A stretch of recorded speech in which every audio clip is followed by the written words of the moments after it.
Compounder से बात करने के बाद रात के लगभग 1 बजे खनक ने पंकज को फ़ोन किया। पंकज सो रहा था। फ़ोन की घंटी बजने से झल्ला कर उठा। गाली देते हुए फ़ोन की स्क्रीन देखी तो खनक का फ़ोन था। पंकज रुआंसा होकर बोला, हे भगवान, या तो मुझे या इस खनक को उठा ले। पंकज ने कॉल रिसीव की। गुड मॉर्निंग मैडम, कहिए। खनक, सो रहे थे क्या? पंकज, नहीं, कबड्डी खेल रहा था। आपको भी खेलना है? खनक हंसते हुए, नहीं, तुम ही खेलो कबड्डी। पंकज, इतनी रात को आपने फ़ोन क्यों किया है? खनक, बस नींद नहीं आ रही थी तो सोचा कि बात कर लूं तुमसे। तुम्हें डिस्टर्ब तो नहीं किया ना? पंकज, बिल्कुल नहीं, मैं आप ही के फ़ोन का इंतज़ार कर रहा था। खनक, अच्छा, तुम आज शाम को स्टेशन की तरफ गए थे क्या? पंकज, जी, मगर आपको कैसे पता? खनक, मैं वहीं से गुजर रही थी। तुम्हारे साथ प्रशांत था क्या? पंकज, जी। खनक, तुम उसके साथ क्यों घूम रहे थे? वो बिल्कुल निकम्मा आदमी है, कोई काम उसका कंप्लीट नहीं है। तुम उसके साथ मत घूमा करो, नहीं तो तुम भी बिगड़ जाओगी। पंकज, नहीं मैडम, बहुत अच्छा आदमी है। कभी कभी पेमेंट मिलने में लेट होता है तो मेरी बहुत मदद करता है। प्रशांत बहुत हंसमुख और मिलनसार आदमी है। कल ही आपसे मुलाकात करवा दूंगा। काम बहुत बहुत काम का है, बहुत पहुंच वाला है। मनपसंद पोस्टिंग ट्रांसफ़र तक करवा सकता है। काफ़ी माइंड ब्लोइंग पर्सनालिटी है। खनक, कुछ भी हो, मुझे तुम्हारा उसके साथ घूमना बिल्कुल पसंद नहीं है। उससे दूर रहना। बस आज के बाद तुम उसके साथ मुझे दिखने नहीं चाहिए। अगर कभी पैसों की ज़रूरत हो तो मुझे कहना, मैं दूंगी। उससे पैसे मत मांगना। अच्छा, फ़ोन रखती हूँ। खनक ने फ़ोन काट दिया। पंकज सोचने लगा, हद है यार, ये तो मुझे कंट्रोल करने की कोशिश कर रही है। मेरा सबसे अच्छा दोस्त यही है, इससे दूर रहने को कह रही है। खैर छोड़ो, सुबह सोचेंगे इसके बारे में। सुबह पंकज ने उठकर घड़ी देखी। 8 बज रहे थे। पंकज बड़बड़ाते हुए बोला, मैडम जी, आपने तो मेरे रूटीन की वॉट लगा दी है। वैसे सच कहूँ तो बहुत खूबसूरत हो आप। कहीं प्यार ना हो जाए आपसे। मगर किसी ने कहा था कि मेरे कंधे इतने मजबूत नहीं हैं कि किसी लड़की का सहारा बन सकें। इसलिए मेरी हिम्मत जवाब दे देती है। आप शादी कर लो मुझसे, आपकी सारी विश पूरी कर दूंगा। मगर प्रपोज आपको ही करना होगा, तभी संभव है। पंकज मुस्कुराता हुआ बाथरूम चला गया। तैयार होकर नाश्ता किया। थर्मस में चाय, बैग में बिस्किट नमकीन भर लिया और निकल गया ऑफिस की तरफ। पंकज स्टेशन के रास्ते से गुजर रहा था तो रोड पर उसे भीड़ दिखी। पंकज बाइक खड़ी कर भीड़ की तरफ चला गया। काफी हल्ला हो रखा था। वो महिला जिसकी बच्ची चोरी हुई थी, वो कंपाउंडर का कॉलर पकड़कर रोते हुए अपना बच्चा मांग रही थी। वो बदहवासी उसे थप्पड़ मारने की कोशिश कर रही थी। वो बार बार कह रही थी, यही अंतिम बार मेरी बच्ची को उठाकर ले गया था, इसने ही छुपाया है। गुड्डू, मेरी बच्ची मुझे दे दे, मैं तेरे हाथ जोड़ती हूँ, मुझे मेरी बच्ची चाहिए। महिला की करुण चीत्कार सुनकर पंकज की आंखें भर गईं। महिला रोते रोते मूर्छित हो गई। वहां आसपास खड़ी महिलाएं उसे सहारा देने लगीं।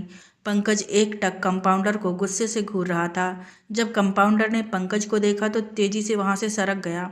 पंकज ने मन में ठान लिया कि इस कंपाउंडर के बारे में पता लगा कर रहूंगा, ये चीज़ क्या है, क्योंकि किसी कंपाउंडर की इतनी भी औकात नहीं होती कि गले में सोने की जंजीर पहने। ये आदमी तो कुछ गड़बड़ कर रहा है। पंकज बाइक उठाकर ऑफिस चला गया। कुछ देर तक कुछ सोचता रहा, फिर अचानक उठा और स्टेशन की तरफ बढ़ गया। वो स्टेशन में छुपकर उस अस्पताल पर नज़र गड़ाए बैठा था। जब कंपाउंडर अस्पताल से बाहर गया तो पंकज ने अपनी बाइक स्टार्ट की और चलाने लगा। अचानक उसकी बाइक स्लिप हो गई और वो एक कार से जा टकराया। पंकज के हाथ पर चोट आ गई। वहां मौजूद लोगों ने पंकज को उठाया और अस्पताल ले गए। उस अस्पताल में पंकज की मरहम पट्टी की जा रही थी, मगर पंकज की नज़रें अस्पताल के अंदर हो रही गतिविधियों पर थीं। सभी मरीज गरीब किस्म के थे। कई महिलाओं को पानी चढ़ाया जा रहा था जिनकी डिलीवरी होने वाली थी। कुछ नाबालिग बच्चियां भी थीं जिन्हें देखकर पंकज को लगा कि शायद ये भी प्रेग्नेंट हैं। अस्पताल में काम कर रही नर्स का रवैया भी मरीजों के प्रति गैर जिम्मेदार किस्म का था। वो कई मरीजों को तो गाली तक बक रही थी। अस्पताल में चारों तरफ गंदगी का अंबार था। पूरे अस्पताल में अजीब सी बदबू थी। नर्स आई और दूसरा कंपाउंडर जो पंकज की पट्टी कर रहा था उससे बोली, आज तो लॉटरी निकल गई, उन दोनों का एबॉर्शन करना है। गुड्डू को बुला, डिलीवरी देनी है। कंपाउंडर ने पंकज की तरफ इशारा किया। नर्स एकदम से चुप हो गई। कंपाउंडर बोला, सर हो गया। पंकज पैसे देकर जाने लगा। कंपाउंडर नर्स को डांटने लगा, अकल घास चरने गई थी क्या?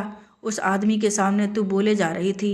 कई बार कहा है बाहर वालों के सामने मुंह बंद रखा कर। पंकज उनकी बातों को ध्यान से सुनता हुआ बाहर चला गया। पंकज स्टेशन के पास खड़ा होकर फल खरीदने लगा। पंकज का ध्यान अभी भी अस्पताल पर था। गुड्डू कंपाउंडर आया। नर्स ने उसे एक बड़ा काले रंग का पॉलीथिन बैग दिया। गुड्डू उसे लेकर चला गया। पंकज सोच में पड़ गया क्या हो सकता है उस पैकेट में। तभी पंकज का मोबाइल बजने लगा। खनक का फ़ोन था। पंकज अपने माथे को सहलाते हुए बात करने लगा। खनक, कहाँ हो तुम? पंकज, जी यहीं ऑफिस के बाहर। खनक, चाय नहीं पिलाओगे? पंकज, जी बस अभी आया। खनक, ठीक है जल्दी आओ। खनक ने फ़ोन डिस्कनेक्ट कर दिया। पंकज ने कुछ सोचकर प्रशांत को फ़ोन लगाया। प्रशांत, बोल भाई। पंकज, कहाँ है तू? प्रशांत, फील्ड में। पंकज, तू कब से काम करने लगा? प्रशांत, तेरी दोस्ती में बिगड़ गया मैं। पंकज, कब लौटेगा? प्रशांत, 1 घंटे में। पंकज, मुझसे मिलना, बहुत ज़रूरी काम है, भूलना मत। प्रशांत, ठीक है आकर मिलता हूँ। पंकज ने फ़ोन डिस्कनेक्ट कर दिया और बाइक से कार्यालय पहुँच गया। पंकज खनक के पास पहुँचा। खनक पंकज को देखकर मुस्कुराने लगी। खनक, चाय लाए हो? पंकज, जी। खनक, कहाँ थे? कब से तुम्हारा इंतज़ार कर रही हूँ।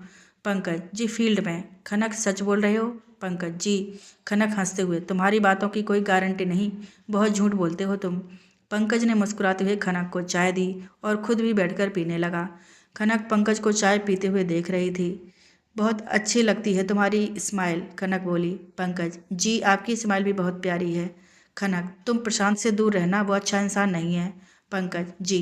खनक, तुम्हें मोबाइल पसंद आया ना? पंकज, जी बहुत। खनक, मैं तुमसे कुछ कहना चाहती थी। पंकज, जी कहिए। खनक, मैं सिंगल हूँ, तुम भी सिंगल हो, तो क्यों ना हम डबल हो जाएं? पंकज, जी मतलब? खनक ने चपरासी को बुलाया। सभी स्टाफ को कैबिन में बुलाने का आदेश दिया। लगभग 10 मिनट में सभी स्टाफ कैबिन में आ गए। खनक हाथ में गुलाब लिए पंकज के सामने घुटनों पर बैठ गई। पंकज घबराकर खड़ा हो गया। खनक, पंकज, मैंने आज तक किसी को अपना बॉयफ्रेंड नहीं बनाया है, मगर सोचती हूँ कि बॉयफ्रेंड को स्किप कर सीधे पति पर आ जाती हूँ। पंकज, मुझे एक मजबूत कंधे की ज़रूरत है, क्या तुम मेरा सहारा बनोगे? मैं बीच दरिया में बिन पतवार की नाव हूँ, क्या तुम मेरे पतवार बनोगे? हम सफ़र बनोगे? मैं जीवन के सफ़र में बिल्कुल अकेली हूँ, क्या तुम? पंकज, मैं तुम्हारी दुल्हन बनना चाहती हूँ, क्या तुम मेरे दूल्हा बनोगे? पंकज, मुझसे शादी करोगे? ये नज़ारा देखकर सिटी कोई सीटी तो कोई ताली बजा रहा था, मगर पंकज अवाक बिल्कुल हैरानी से खनक को देख रहा था। खनक, पंकज क्या सोच रहे हो, बोलो, मुझसे शादी करोगे? पंकज, जी। खनक उठकर पंकज को गले लगाती हुई बोली, आई लव यू पंकज। आज मैं बहुत खुश हूँ। सभी स्टाफ पंकज और खनक को बधाई देने के बाद चले गए। खनक ने चपरासी को बुलाकर पैसे दिए और सबका मुंह मीठा करवाने के लिए मिठाई लाने को कहा। पंकज को खुद समझ नहीं आ रहा था कि वो खुश है या दुखी। पंकज असमंजस की स्थिति में था। तभी उसे कैंपस के गेट में प्रशांत आता हुआ दिखा। पंकज हाथ हिलाकर प्रशांत को इशारे से बुलाने लगा। प्रशांत, मैं पंकज को देख लिया था और तेजी से पंकज के पास आ गया। प्रशांत, माथा दर्द कर रहा है यार, चल चाय पिला। इतना काम तू कैसे कर लेता है? पंकज, अबे चाय बाद में पिलाता हूँ, मुझे तुझसे कुछ ज़रूरी काम है, साइड में चलते हैं। चपरासी मिठाई लेकर आ गया और प्रशांत को मिठाई देने लगा। प्रशांत हंसते हुए, किस खुशी में भाई? 7वीं संतान की प्राप्ति हुई है क्या? चपरासी हंसते हुए, होने वाली है, मगर मेरी नहीं, खनक मैडम की। पंकज सर 1-2 साल में पापा बनने वाले हैं। चपरासी मिठाई देकर वहाँ से हंसते हुए चला गया। प्रशांत आश्चर्य से पंकज को देखने लगा। प्रशांत, ये अभी क्या बोल कर गया? पंकज शर्माते हुए, वो मैडम ने मुझे प्रपोज किया है। प्रशांत, और तुमने हाँ कह दी? पंकज, हाँ। प्रशांत गुस्से से, अबे दिमाग खराब हो गया है तेरा? अबे उसके बारे में कुछ जानता भी है? पंकज, वो मुझे अच्छी लगती है, मैं भी शादी करना चाहता हूँ उनसे, वो मुझे पसंद करती हैं और मैं उन्हें। अब बस इसमें जानना ना जानना क्या है? प्रशांत, अबे उसके हाव भाव देखे हैं, बहुत घमंडी लगती है, तू नहीं टिक पाएगा। तेरी सोच से बहुत ऊपर की चीज़ है, कहीं चिकनी चमड़ी पर तो नहीं फिसल गया तू? पंकज, अब जो हो, मैं उनसे शादी करूँगा और वो तो मुझे तुझसे दूर रहने को कहती हैं, तो क्या तू बुरा है? नहीं ना, बिल्कुल नहीं, तो मेरा जिगरी यार है, मैं तुझे नहीं छोड़ सकता, मैं उसे भी नहीं छोड़ सकता। प्रशांत आश्चर्य से, तू फंसेगा बेटा और तुझे बचाने मुझे ही आना पड़ेगा। पंकज प्रशांत को गले लगाते हुए बोला, इसीलिए तो रिस्क ले रहा हूँ। बहुत खालीपन है, अब उसे भरना चाहता हूँ। अगर मैं किसी मुसीबत में फंसा तो मुझे पूरा यकीन है तू मेरे साथ खड़ा होगा। प्रशांत, अबे कुत्ते, रुलाएगा क्या? प्रशांत को खनक और पंकज के बारे में सुनकर बिल्कुल खुशी नहीं हुई। प्रशांत सोच रहा था कि पंकज बहुत बड़ी बेवकूफ़ी कर रहा है, मगर कर भी क्या सकता था। अपना भाई होता तो कान के नीचे दो खींच के लगा देता, मगर दोस्त के जीवन में ज़्यादा दखल अंदाजी सही नहीं है, क्योंकि दोस्ती कितनी भी गहरी क्यों ना हो, दोस्ती दोस्ती ही होती है। प्रशांत यही सोचकर चुप हो गया। पंकज प्रशांत को साइड में ले गया और बोला, पंकज भाई, तेरे बहुत कांटेक्ट हैं, मेरा एक काम कर देगा? प्रशांत, बोल। पंकज, वो स्टेशन के पास जो छोटा सा अस्पताल है ना, उसमें बहुत बड़ी गड़बड़ चल रही है। बच्चा चोरी से लेकर गर्भपात करवाया जा रहा है, गैर कानूनी तरीके से। अपने कांटेक्ट का इस्तेमाल करके वहाँ रेड डलवा देना। प्रशांत, अबे पागल हो गया है क्या? क्या सबूत है तेरे पास? अगर वहाँ कुछ नहीं मिला ना, तो पुलिस की बदनामी तो होगी ही, मेरी इमेज पर भी बट्टा लग जाएगा फिर मुझे। पंकज बात काटते हुए बोला, पंकज, मैं खुद घूम कर आया हूँ उस अस्पताल से। अगर पुलिस वहाँ जाएगी तो कुछ ना कुछ ज़रूर मिलेगा, मगर ये ध्यान रखना कि मेरा नाम ना आए इन सब में। प्रशांत सोचते हुए, तू सच कह रहा है? पंकज, हाँ भाई, वहाँ गलत काम हो रहे हैं, मैं पक्का यकीन से कह रहा हूँ। प्रशांत ने किसी को फ़ोन किया, फिर फ़ोन काटकर किसी और को फ़ोन किया, फिर फ़ोन काटकर तीसरी कॉल लगाई, फिर किसी को चौथी कॉल की। वो लगभग हर 10 मिनट बाद किसी को कॉल कर रहा था। उसके बाद पंकज से चाय पिलाने को बोला। दोनों चाय की दुकान पर चाय पीने लगे। लगभग 10 मिनट बाद मानो प्रशांत के फ़ोन पर कॉल की बरसात होने लगी। प्रशांत ने उस दौरान लगभग 30 से 35 कॉल रिसीव की। प्रशांत बार बार पंकज का चेहरा देख रहा था और कॉल रिसीव कर रहा था। प्रशांत अचानक पंकज का हाथ पकड़कर एक कोने में ले गया और बोला, रेड आज रात को ही होगी। मैंने अपने गुर्गे तेरे पीछे लगा दिए हैं ताकि तू सुरक्षित रहे। अगर तुझे लगे कि कोई खतरा है तो मुझे खबर करना, अपने इस नंबर से नहीं, दूसरे नंबर से जो दूसरे मोबाइल में है। मैं आज यहीं रहूँगा, स्टेशन के पास होटल में, सारा माजरा देखने के लिए। पंकज, मैं भी तेरे साथ रहूँगा होटल में। प्रशांत, मगर? पंकज, अगर मगर कुछ नहीं, बस तेरे साथ रहूँगा, मैं भी देखना चाहता हूँ। प्रशांत, ठीक है फिर। प्रशांत ने अपने गुर्गों को पंकज के पीछे जाने से मना कर दिया और होटल के आसपास रहने को कहा। अपने निर्धारित योजना के अनुसार दोनों शाम को ही होटल आ गए। लगभग 11 बजे रेड होने वाली थी। दोनों खाना खाकर आराम करने लगे, फिर समय काटने के लिए मोबाइल पर लूडो खेलने लगे। कमरे की लाइट बंद कर दी। कमरे में आपस में हंसी मजाक का दौर जारी था। पंकज के मोबाइल पर खनक का कॉल आने लगा।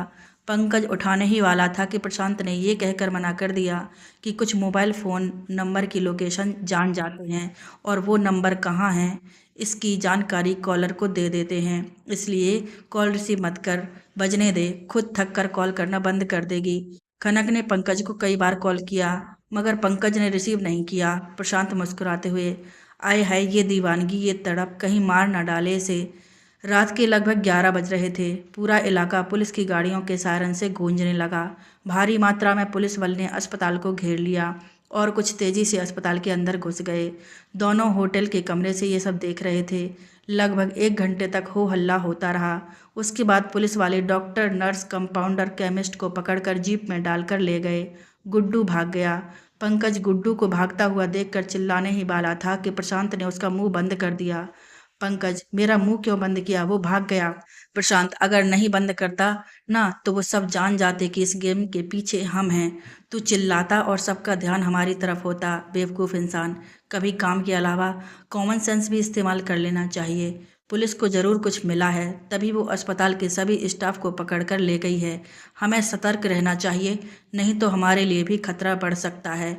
मैंने तो गुर्गे पाल रखे हैं, तू असुरक्षित हो जाएगा, इसलिए दिमाग का इस्तेमाल करना। हर जगह जुबान मत चलाना, अपनी उस खनक से भी कुछ मत कहना। ये बात सिर्फ हम दोनों के बीच रहनी चाहिए। पंकज चुपचाप खिड़की के बाहर देखने लगा। पंकज का ध्यान एक महिला दरोगा पर गया। पंकज ने उसे देखकर हैरान हो गया। वो खुशी से उछलने लगा। पंकज उत्साहित होकर, अबे अबे, वो देख, उसे देख, वो। प्रशांत, जायसा है, मैं जानता हूँ, मिल चुका हूँ उससे। पंकज इतना उत्साहित था कि प्रशांत की बात को सुन न सका। पंकज, वो मेरी जायसा है। प्रशांत, मेरी जायसा? पंकज, हाँ हाँ, थी मेरे कॉलेज में। मेरी जायसा मेरे साथ पढ़ती थी, मैं उससे शादी। पंकज बिल्कुल उदास हो गया। अचानक से सारी खुशी गायब हो गई। पंकज चेयर पर बैठकर फूट फूट कर रोने लगा। प्रशांत पंकज को इस तरह रोता देखकर हैरान हो गया। वो सोच में पड़ गया, अचानक इस पंकज को क्या हो गया। शायद ये जायसा का एक्स बॉयफ्रेंड होगा, इसलिए उसे देखकर रो रहा है। प्रशांत पंकज को चुप करने की कोशिश कराने लगा। पंकज के आंसू थम नहीं रहे थे। प्रशांत पंकज के कंधे पर हाथ रखकर बोला, पंकज यार चुप हो जा, कितना रोएगा। देख तुझे देखकर मुझे भी रोना आ रहा है। रोने से कोई लाभ नहीं, सिर्फ दुख होगा। उसकी शादी हो चुकी है, अब तू उसे भूल जा और एक नई शुरुआत कर। पंकज रोते हुए, मैंने खुद को बहुत समझाया लेकिन नाकाम रहा। मैं आज तक उसे भूल ना सका। लोगों का बहुत अच्छा होना भी अच्छी बात नहीं है। मैं सुंदर हूँ, स्मार्ट हूँ, फिर भी उसने मुझे छोड़ दिया, मुझे दुत्कार दिया, मेरी इंसल्ट की, मुझे अपने घर से निकाल दिया। पंकज अपने हाथ से आंसू पोंछते हुए बोला, पंकज लेकिन अब नहीं प्रशांत भाई, मैं अब और अच्छा नहीं बन सकता। मैं जायसा को चैन से जीने नहीं दूंगा, उसका जीना हराम कर दूंगा, मैं उसे बर्बाद कर दूंगा। उसने कहा था ना, तुम्हारे कंधे मजबूत नहीं हैं जो मेरा सहारा बन सके। जायसा मैं तुम्हें दिखाऊंगा ये कितने मजबूत हैं।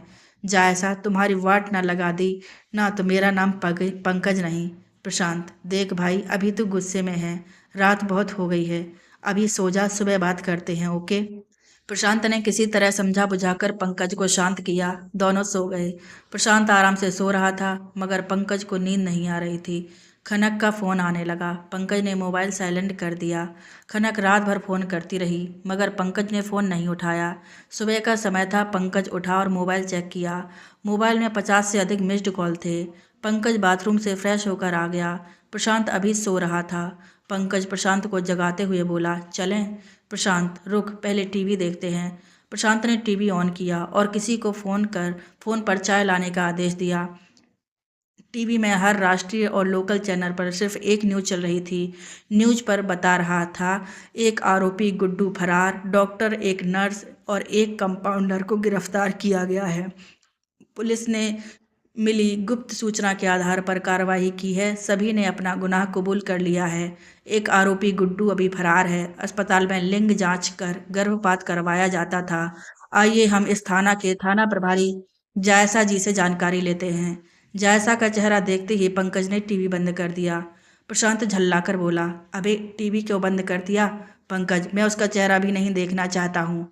प्रशांत, ओह न्यूज़ सुनना था यार, तू भी बिल्कुल लड़कियों जैसा व्यवहार कर रहा है। दरवाजे पर नॉक हुआ। प्रशांत ने दरवाज़ा खोला। एक आदमी चाय देकर चला गया। प्रशांत पंकज को चाय देते हुए किसी को फ़ोन लगाकर बात करने लगा। पंकज खिड़की के पास चाय पीते हुए उस अस्पताल की तरफ देख रहा था। कुछ पुलिस वाले अस्पताल को सील कर रहे थे। प्रशांत, सुन, बाहर सब ठीक है, गुड्डू फरार है, पुलिस उसे कुत्ते की तरह ढूंढ रही है। अभी तक बच्चा चोरी का कोई सुराग नहीं मिला है मगर भ्रूण हत्या का मामला पकड़ में आ गया है। तेरी इन्फॉर्मेशन सटीक थी, अब कोई खतरा नहीं, हम बाहर चलते हैं। पंकज और प्रशांत होटल से बाहर आ गए और ऑफिस चले गए। उधर सुबह जब खनक अपना टीवी ऑन किया तो न्यूज़ देखकर क्रोध से कांपने लगी। वो पंकज चिल्लाते हुए टेबल पर रखे पेपर वेट को टीवी पर दे मारा। टीवी चकनाचूर हो गया। खनक हाँफ रही थी। खनक की आंखें लाल हो गई थीं। खनक के तन बदन में क्रोध के कारण आग सी लगी हुई थी। खनक क्रोध से, कुत्ते, तूने मेरा फ़ोन नहीं उठाया ताकि मुझे तेरी लोकेशन ना मिल सके। मैं सोच में पड़ गई थी कि तुम फ़ोन क्यों नहीं उठा रहा है, तो ये माजरा था। रात भर तू तांडव करता रहा और मैं बेवकूफ़ तुझसे मीठी मीठी बातें करना चाहती थी, मुझे जरा सा भी आभास नहीं होने दिया। खनक अपने गले को सहलाते हुए, मैं तुझे इतना भी प्यार नहीं करती कि अपने धंधे से तुझ जैसे के लिए समझौता करूं। तू स्मार्ट है मगर इतना भी नहीं कि तेरे प्यार में अपनी जान की बाजी लगा दूं। पंकज, अपनी लाइफ फुल एंजॉय कर ले क्योंकि अब कुछ ही घंटे बचे हैं तेरी लाइफ के। खनक शैतान की तरह मुस्कुराते हुए अपने बालों में उंगली घुमा रही थी। उधर गुड्डू पागलों की तरह इधर से उधर पुलिस से भागता फिर रहा था। पुलिस उसे कुत्ते की तरह ढूंढ रही थी। लगभग 4 थाने सिर्फ गुड्डू की तलाश में लगे थे। गुड्डू को जब लगा कि वो पुलिस से बच नहीं पाएगा तो उसने खनक के ड्राइवर को फ़ोन किया। गुड्डू हाँफते हुए, बचा ले भाई, मैं बहुत बुरी तरह फंस चुका हूँ, पुलिस मुझे कुत्ते की तरह ढूंढ रही है। बचना मुश्किल है, सब जगह नाकाबंदी है, शहर से बाहर भी नहीं निकल पा रहा हूँ। अगर मैं पकड़ा गया तो पुलिस का टॉर्चर बर्दाश्त नहीं कर पाऊंगा। ये पुलिस वाले उल्टा लटका कर मारते हैं, मैं टूट जाऊंगा। वो मुझसे सब कुछ उगलवा लेंगे, मुझे बचा ले।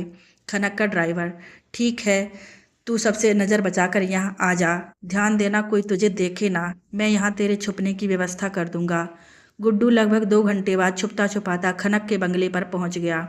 असल में उस बंगले के पीछे बोरिंग हाउस में लेकर चला गया असलम।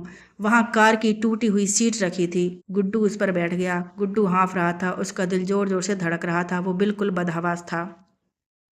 असलम, तू आराम कर, तेरे लिए कुछ खाने का इंतजाम करता हूँ। आराम से बैठ, तू यहाँ सुरक्षित है, मैं अभी आता हूँ। असलम वहाँ से चला गया। गुड्डू बहुत थक चुका था, सीट पर बैठा बैठा सो गया। लगभग 1 घंटे बाद असलम कुछ खाने को लेकर आया और गुड्डू को जगाया। असलम मुस्कुराते हुए, ले भाई कुछ खा ले। गुड्डू रुआंसा होकर, कल रात से कुछ नहीं खाया है, इधर से उधर भागता फिर रहा हूँ, साले कुत्ते की तरह ढूंढ रहे हैं मुझे। अगर पकड़ा जाता तो नोच देते मुझे। धन्यवाद भाई, बचा लिया तूने। असलम सहानुभूति जताते हुए बोला, मगर ये सब हुआ कैसे, किसने पुलिस को सूचना दी? गुड्डू गुस्से से पंकज को गाली बकते हुए बोला, वो है ना तुम्हारी खनक मैडम का आशिक, ये उसी की करतूत है, वही है खबरी, साला बर्बाद कर दिया मुझे। असलम, तू कैसे कह सकता है कि पंकज सर हैं इन सब के पीछे? गुड्डू गुस्से से, देख सर मत बोल उस कुत्ते को, कल वो अपने हाथ की चोट पर पट्टी के बहाने अस्पताल आया था। जब तक था सारे अस्पताल का मुआयना अपनी आंखों से कर गया और उसके बाद रात को पुलिस की रेड हुई। असलम, अरे नहीं, पंकज जी ऐसे नहीं हैं, वो बहुत सीधे साधे हैं, वो ऐसा नहीं कर सकते, ये सिर्फ संयोग होगा। गुड्डू गुस्से से, नहीं, पिछले 2 दिन से मुझ पर नज़र थी उस कमीने की, मैं खनक मैडम के कारण चुप था, नहीं तो कब का पहुंचा दिया होता ऊपर। सोचा खनक मैडम का यार है, मगर इसने तो मेरी अच्छे से ले ली। गुड्डू को नींद आने लगी, वो सोने लगा। असलम, तू थक गया है, तू आराम कर, बाद में बात करेंगे। गुड्डू सो गया। असलम गुड्डू को देखकर कुछ सोच रहा था। अचानक असलम गुड्डू को सोया देखकर मुस्कुराने लगा। असलम ने जेब से एक इंजेक्शन निकालकर गुड्डू को लगा दिया। असलम वहीं खड़ा गुड्डू को देख रहा था, तभी उसकी पत्नी खनक की नौकरानी जीनत वहां आ गई।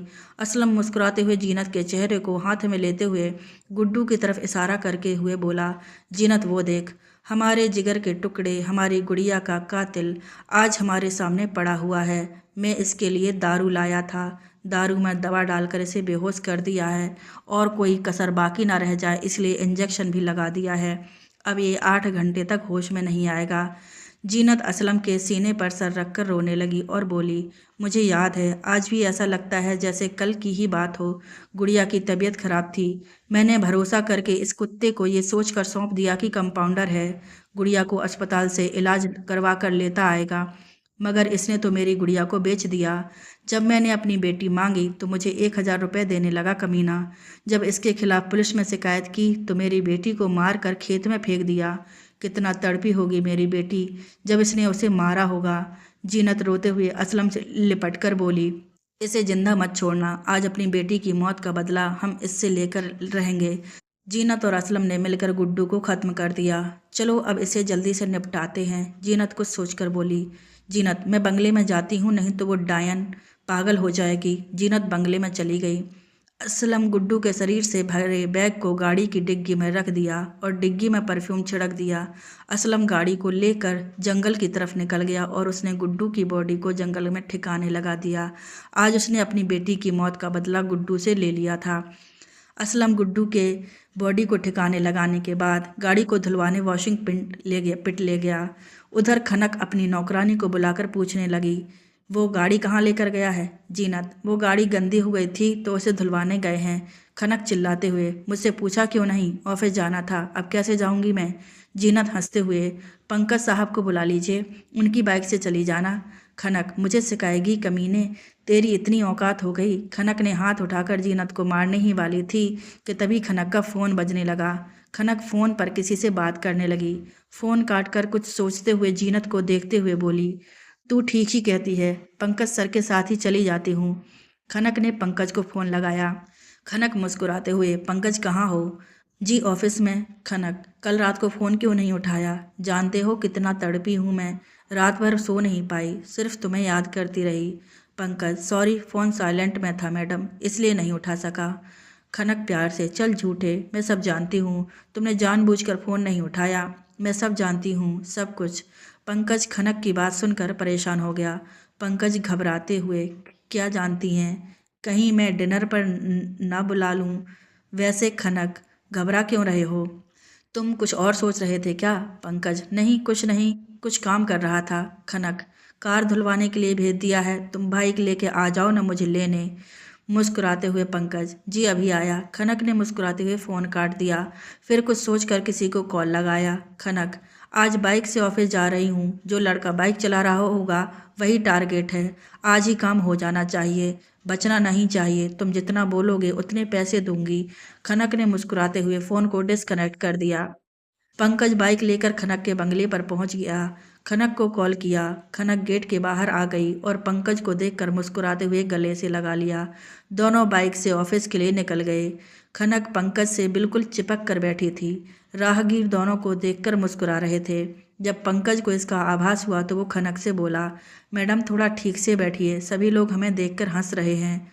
हंसने दो ना, मुझे फ़र्क नहीं पड़ता, जब प्यार किया तो डरना क्या। मैडम ठीक से बैठिए, क्योंकि मुझे फ़र्क पड़ता है। छोटे छोटे बच्चे भी रोड पर चल रहे हैं, उन पर बुरा प्रभाव पड़ेगा। हमें एक जिम्मेदार नागरिक की तरह व्यवहार करना चाहिए। प्लीज़ ठीक से बैठिए, नहीं तो मैं आपको यहीं उतार दूंगा। खनक पंकज की पीठ पर हल्का सा मुक्का मारते हुए ठीक से बैठ गई। खनक की नज़र किसी आदमी पर पड़ी। वो पंकज की तरफ इशारा करते हुए उस आदमी को देख रही थी। उस आदमी ने हाथ से ओके का सिंबल बनाया और वहाँ से चला गया। खनक पंकज से बातें करने लगी। खनक, तुम मुझे मैडम क्यों बोलते हो? आज से तुम मुझे सिर्फ खनक बोलोगे। पंकज, आप सीनियर हो, आपको मैं नाम से कैसे? खनक, मैं कुछ नहीं जानती, बस तुम अभी से सिर्फ खनक बोलोगे।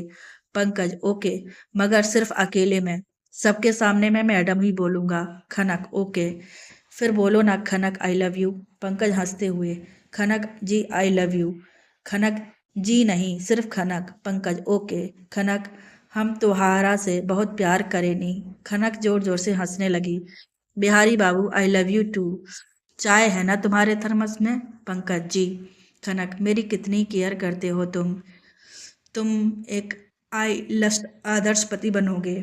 I trust you. पंकज, अरे कंट्रोल कीजिए खुद पर, ये क्या बोल रही हैं? खनक, ये मेरी दिल की सच्ची आवाज़ है। पंकज, अब एक भी शब्द बोला ना तो चाय नहीं पिलाऊंगा। खनक मुस्कुराने लगी। वो मन में सोच रही थी, चलो आज इसके थर्मस की अंतिम चाय पी ही लेती हूँ। दोनों ऑफिस में पहुँच गए और चाय पीने लगे। खनक पंकज को घूर कर देख रही थी। पंकज कुछ सोचकर मुस्कुराते हुए चाय पी रहा था। खनक पंकज को देखकर सोच रही थी, ये कमीना इतना मुस्कुरा क्यों रहा है। खनक, क्या? अच्छा, तुम जाओ, अब मैं कुछ काम निपटा लूँ। पंकज, जी। पंकज खनक के केबिन से बाहर आ गया। उधर थाने में जायसा बहुत ही परेशान बैठी थी। गुड्डू का अभी तक कोई सुराग नहीं मिला था। जायसा को समझ नहीं आ रहा था कि उसे ज़मीन खा गई कि आसमान निकल गया। समझ नहीं आ रहा था कि अब क्या करे, कैसे आगे बढ़े। जो पकड़े गए थे उन्हें भी गुड्डू के बारे में ज़्यादा जानकारी नहीं थी। जायसा का माथा घूमने लगा। सिपाही को बुलाया और बोली, उस अस्पताल का सीसीटीवी फुटेज कहाँ है? सिपाही, मैडम वहाँ सीसीटीवी नहीं लगा था। जायसा, वहाँ जितने भी मरीज आते थे उनका कोई रिकॉर्ड तो होगा। सिपाही जी, एक रजिस्टर है और कुछ कागजात और एक एक्सटर्नल हार्ड डिस्क और एक लैपटॉप और एक सिस्टम है। जायसा, सब लाकर यहाँ रख दे, सिस्टम को बाद में देखेंगे। सिपाही सिस्टम छोड़कर बाकी सामान लाकर जायसा के टेबल पर रखकर चला गया। जायसा रजिस्टर चेक करने लगी। सरिता, आशा, जोनिया देवी, असुरनी देवी, पंकज, रीना, सतमतिया देवी। एक मिनट, एक मिनट, इन औरतों में ये कहाँ से आ गया? जायसा ने पूरा रजिस्टर देख लिया, लेकिन पंकज के अलावा किसी और पुरुष का नाम रजिस्टर में नहीं था, सभी महिलाएं थीं।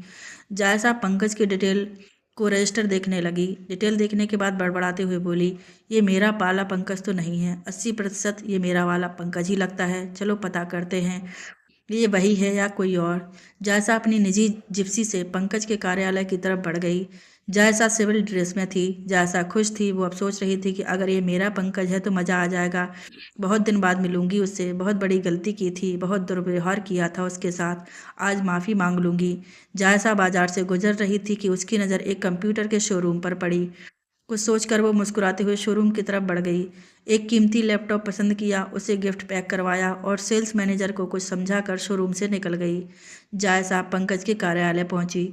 चपरासी से कुछ पूछताछ करके खनक के चैम्बर में चली गई। जायसा ने मुस्कुराते हुए खनक को नमस्ते किया। खनक ने भी सर झुकाकर अभिवादन किया। खनक मुस्कुराते हुए, कहिए जायसा जी, कैसे आना हुआ? जायसा आश्चर्य से, आप मुझे पहचानती हैं? खनक, आपको कौन नहीं पहचानता। आपके यहाँ आए अच्छे से 1 महीने भी नहीं हुआ और आपने इतना बड़ा धमाका कर दिया। मैं तो फ़ैन हो गई आपकी। काश कि मैं भी आपकी तरह इतनी बहादुर होती। खैर कहिए, मुझसे कैसा सहयोग चाहिए आपको?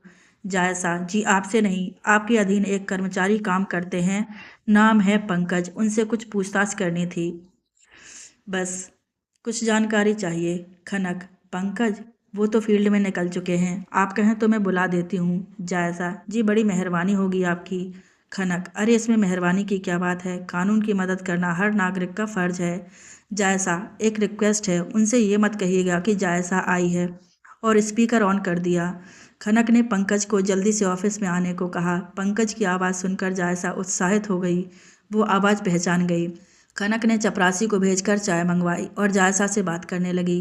खनक, तो अब तक आपको क्या मिला उस केस में? जायसा सोचने लगी, साली बड़ा इंटरेस्ट दिखा रही है इस केस में, बात क्या है? देखने में भी अधिकारी कम और टिकटॉक स्टार ज़्यादा लगती है, बिल्कुल नचनिया। जायसा मुस्कुराते हुए, जी अभी तक कुछ नहीं मिला है। जब तक गुड्डू पकड़ा नहीं जाता आगे बढ़ना मुश्किल है। खनक मुस्कुराते हुए सोच रही थी, गुड्डू तो तुझे इस जन्म में मिलने से रहा। खनक, आपको पंकज से किस संबंध में मिलना है? वो किस तरह आपकी मदद कर सकता है? जायसा, बस कुछ हल्की फुल्की पूछताछ करनी है, शायद कुछ क्लू मिल जाए। हो सकता है शायद कुछ जानता हो। हल्का सा भी सुराग हमें आगे बढ़ने में मदद कर सकता है। खनक, सॉरी मगर मुझे नहीं लगता कि पंकज आपकी कुछ मदद कर पाएगा। वो इन सब से दूर ही रहता है।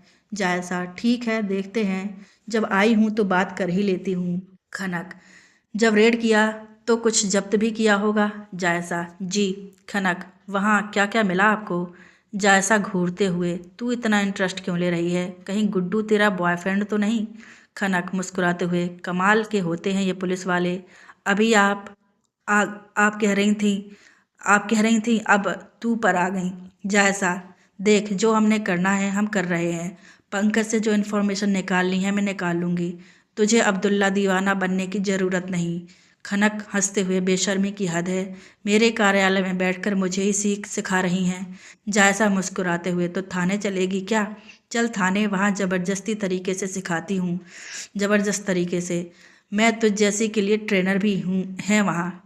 होल्ड होल्ड, बात कहाँ से कहाँ जा रही है? आपको पंकज से पूछताछ करनी है, इत्मीनान से पूछताछ कीजिए, मुझे माफ़ कीजिए।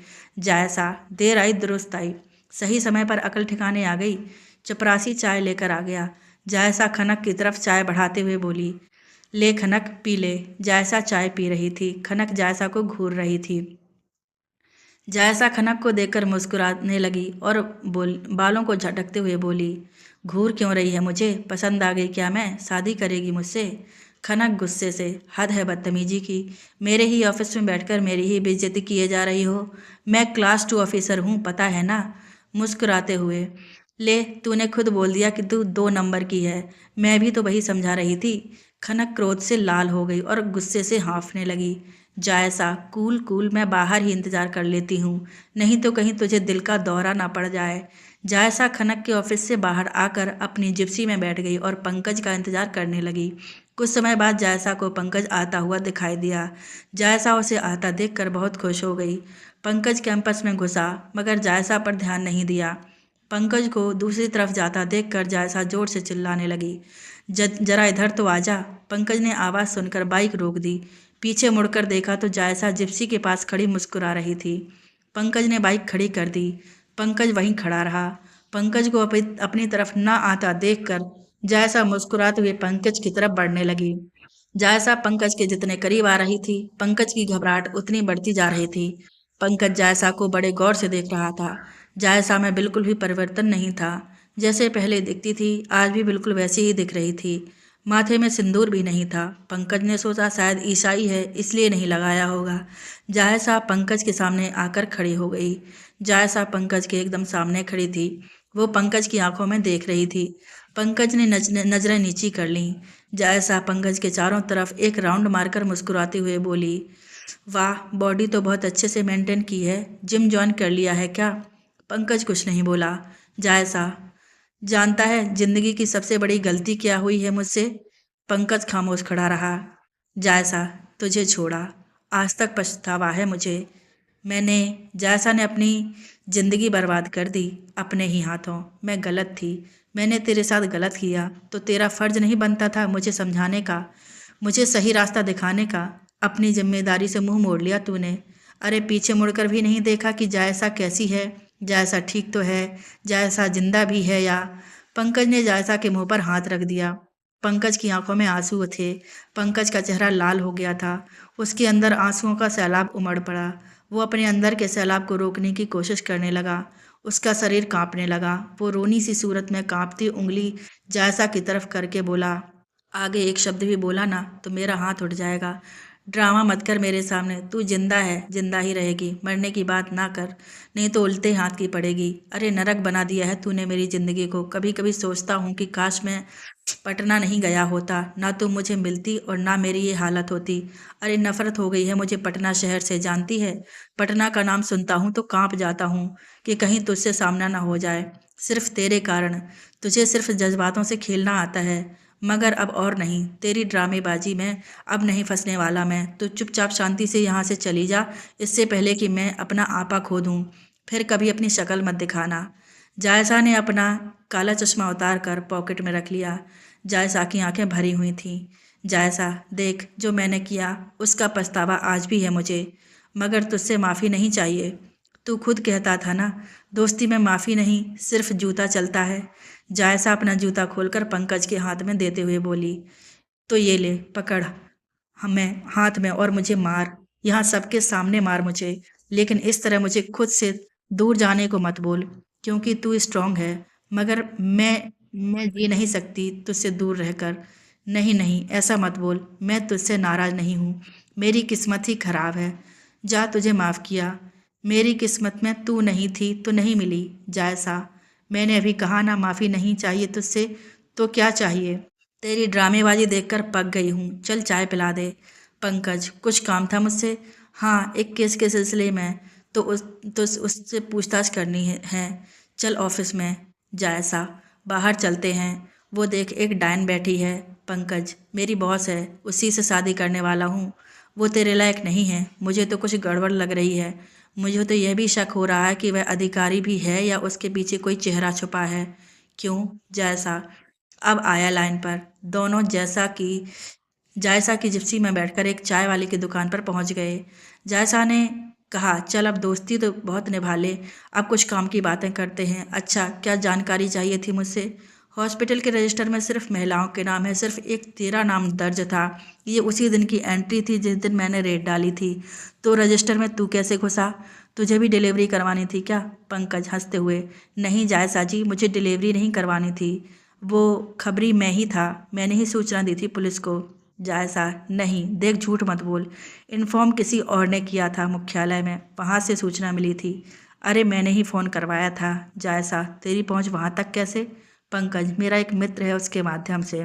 जायसा, मतलब तू रेड से पहले वहाँ गया था? तो क्या क्या देखा और क्या क्या सुना? एक एक बात बता, छोटी से छोटी बता। तुझे 10 मिनट देती हूँ, बिल्कुल दिमाग ठंडा करके। कुछ भी छूटना नहीं चाहिए। पंकज, मुझे महसूस हुआ कि उस अस्पताल में कुछ तो गड़बड़ है, तो मैंने एक योजना बनाई। जानबूझकर अपनी बाइक को स्लिप किया ताकि मुझे चोट लगे। वहाँ मौजूद लोगों ने मुझे अस्पताल पहुँचा दिया। मेरी मरहम पट्टी होने लगी। वहाँ देखा कि 2 नाबालिग बच्चियाँ एडमिट थीं। एक नर्स आई और कंपाउंडर से बोली, आज लॉटरी लग गई है, इसका गर्भपात करना है। गुड्डू को बुला, तेरी डिलीवरी देनी है। जायसा, 1 मिनट, कैसी डिलीवरी? पंकज, पता नहीं, मैं भी समझ नहीं पाया। वो नर्स अभी जेल में है, वो बता सकती है। जायसा, वो तो मैं उससे निकाल लूँगी। तुझे शक कैसे हुआ कि अस्पताल में कुछ गड़बड़ है? पंकज, एक महिला अपनी बच्ची के लिए गुड्डू को घेर रही थी और गुड्डू जवाब देने के बजाय नजरें नीची करके खड़ा था। महिला से पीछा छुड़ाने की कोशिश कर रहा था। जायसा, उस महिला को तू पहचानता है? कहाँ रहती है वो?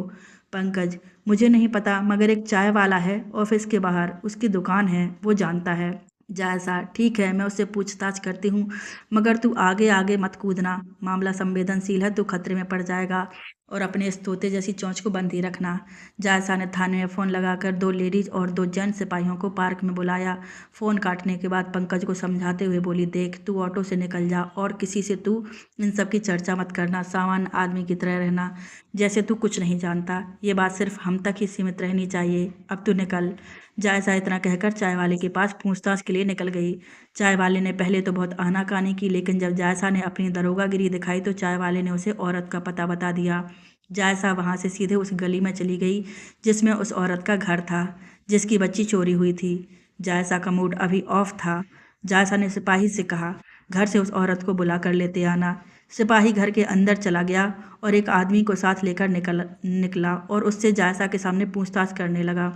सिपाही, नाम बोल। मंगरू। सिपाही, तुम्हारी पत्नी कहाँ है? वो मायके गई है।